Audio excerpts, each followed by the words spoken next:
This week I wanted to do our 2018 year in review for G Suite.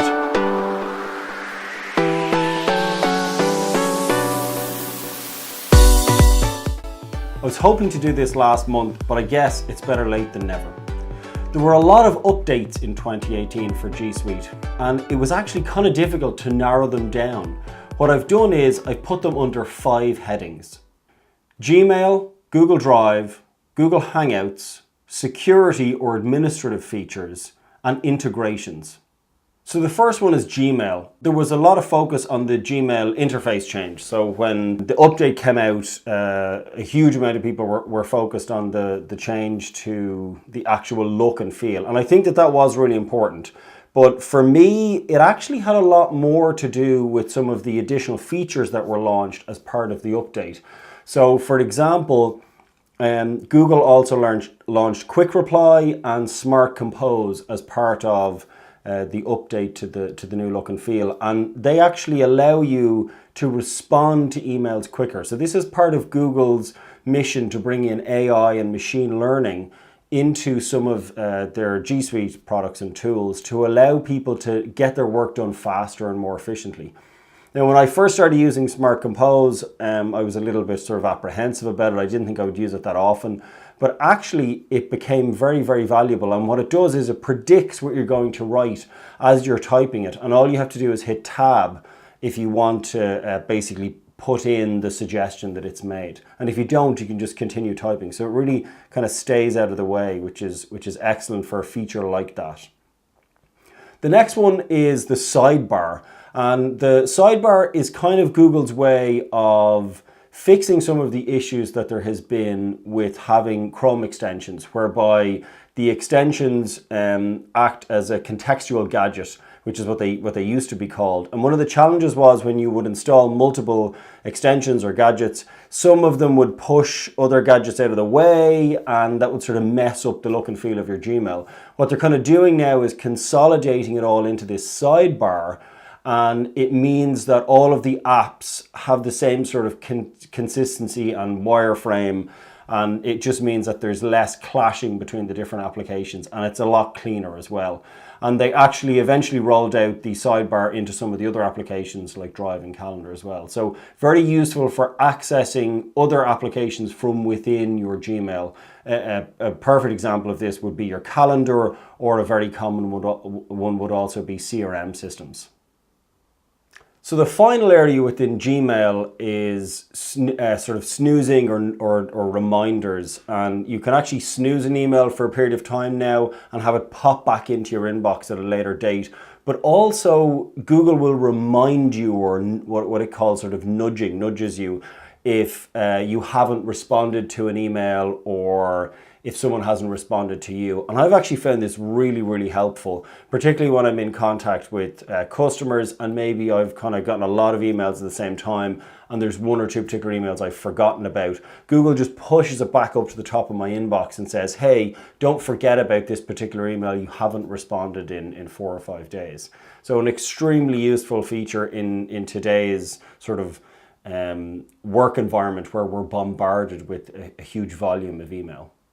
So the next area is Google Drive, and Google launched a huge amount of updates to Google Drive. Some of you may be familiar with Team Drives and Drive File Stream. I've done some previous videos on that. And Google launched updates to Team Drive, updates to the Drive File Stream tool in particular.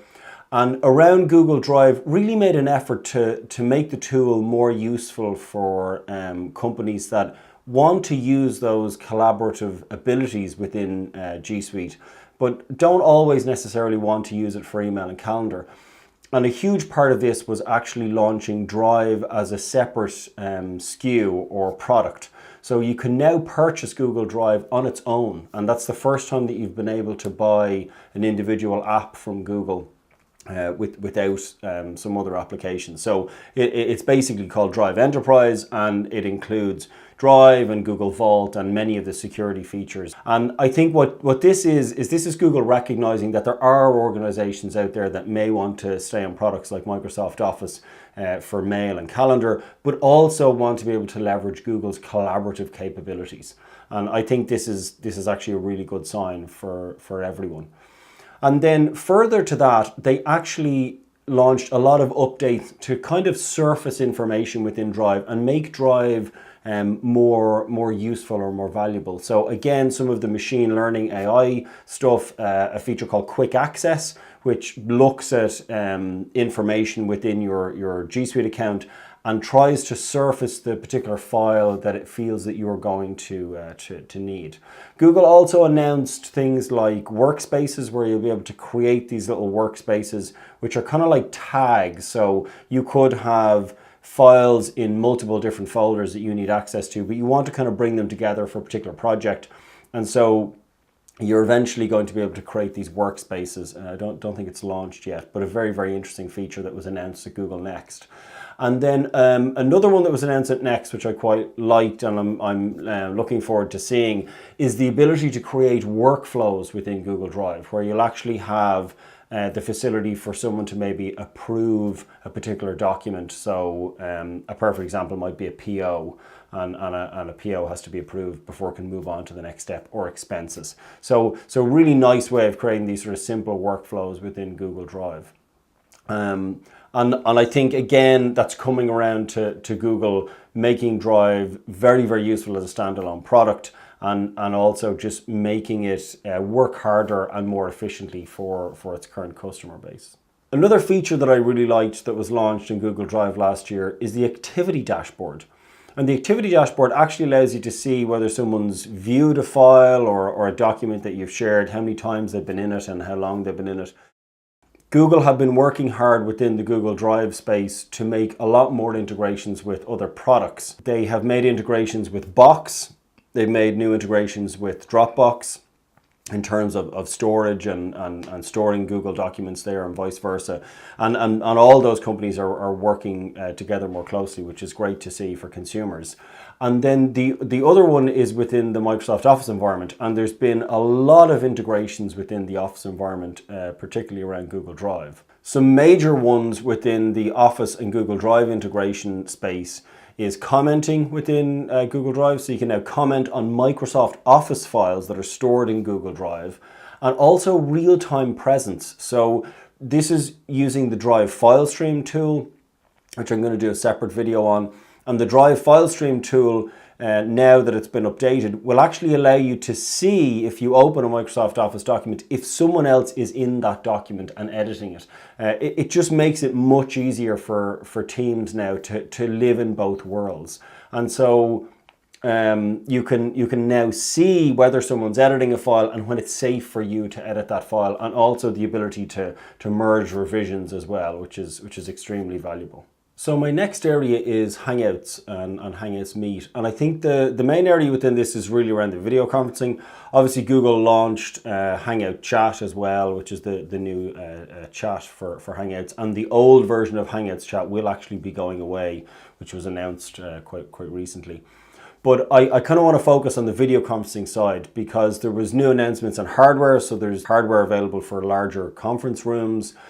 Google also doubled the number of attendees or connections that you can have in a Google Hangout. So for G Suite Business now, it's jumped from 25 to 50 participants, and for G Suite Enterprise customers, it's jumped from 50 to 100.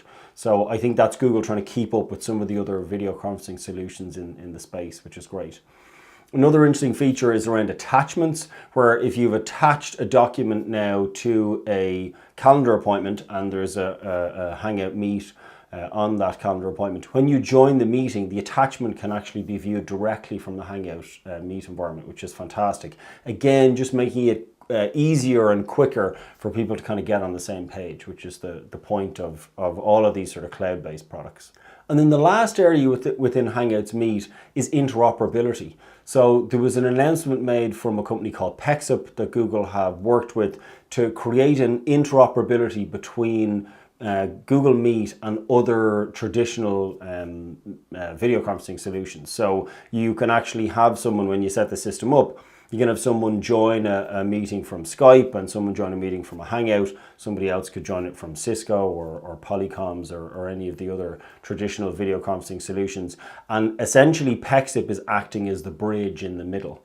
The next area is admin features and security. And I think, again, there was a huge amount of updates in this particular area. I've narrowed it down to my top 4. Number 1 has to be data location. You can now select which region or area you want your data to be held in. And this is hugely important, particularly for organizations within the EU. Next, we have the Alert Center. The Alert Center is a really interesting feature that consolidates all of the alerts and notifications within the admin console and allows admins to investigate suspicious emails or activity within their domain. As a follow-on from this, there's a tool called the Security Center, an investigation tool that's aimed at enterprises and is actually only available for G Suite Enterprise customers. And this is like an upgraded version of the Alert Center that gives you a full security center. Finally, Google have taken a more proactive response to phishing and malware attacks and are using, again, some of their machine learning and AI technology to try and help organizations really stem the flood of these type of attacks.